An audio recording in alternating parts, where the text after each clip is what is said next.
Croc. Oh boy. Aw, you started without me. Gotham City has proven to maintain an unusually large population of reformed villains.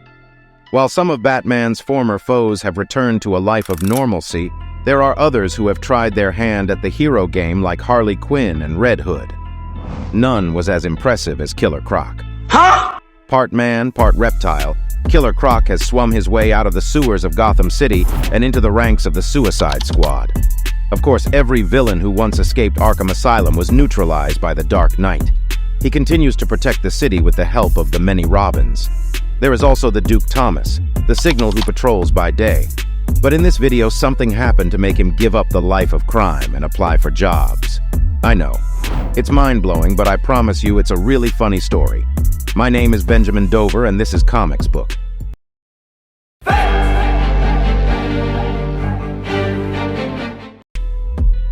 Most of Batman's rogues gallery is comprised of mentally deranged killers, or diabolically smart criminal masterminds. Most are generally human, but one stands apart, the massive freak of nature known as Killer Croc. Born as Waylon Jones, Croc has a rare genetic condition which gives him a crocodilian appearance. Raised by an abusive aunt who mocked his deformity, he eventually ran away and joined the circus, becoming a sideshow carnival attraction where patrons could come and gawk at the freakish strongman called Killer Croc. Croc eventually departed for Gotham City, where he began a life of crime, one which brought him into regular conflict with the Dark Knight. Although he began as just a man with crocodile-like skin, over the years, Killer Croc's appearance has grown more and more inhuman. Croc now has a more bestial form, complete with a truly reptilian head, razor-sharp claws and teeth, and a tail. His animal nature has made him a formidable foe, but his limited intellect has kept him from ever truly achieving his true potential.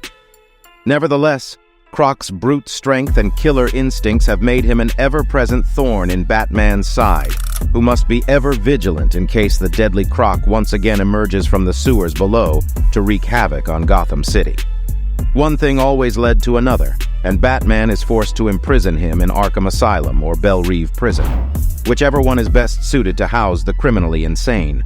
Recruiting incarcerated supervillains, her Suicide Squad does the dirty work that heroes like the Justice League can't or won't. Regardless of what others think of her methods or morals, Amanda Waller gets the job done.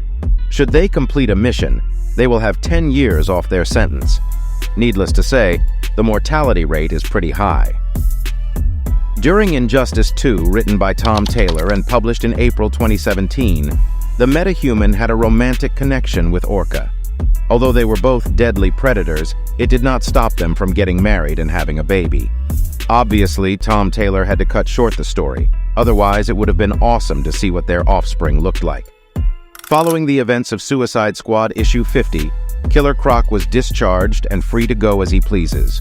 Freedom was finally his, and yet he refused to go back to a life of crime. This eventually led him down to Monster Town.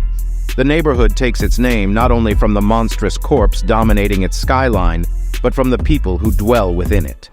Because the corpse had mutative properties, many of the region's residents, both human and animal, were turned into freakish monsters, causing Argus to quarantine the area for study. This is where Killer Croc reunited with Tusk, one of the only people who ever treated him fair. But knowing how hard it is to adjust to a life free of crime, Tusk hands him 2 tickets to the opera.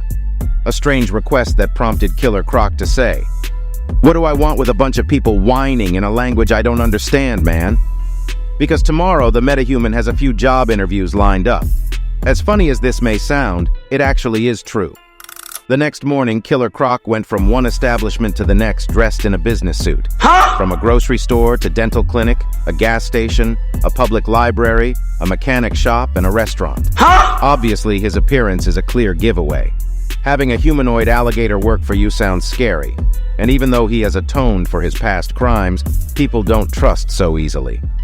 Eventually, Killer Croc heads back to his hotel room. Job hunting turns out to be much harder than he previously thought. And that's pretty much how it went down.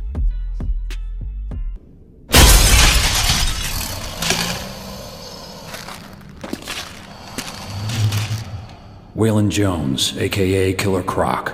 Stealing drugs isn't your usual MO.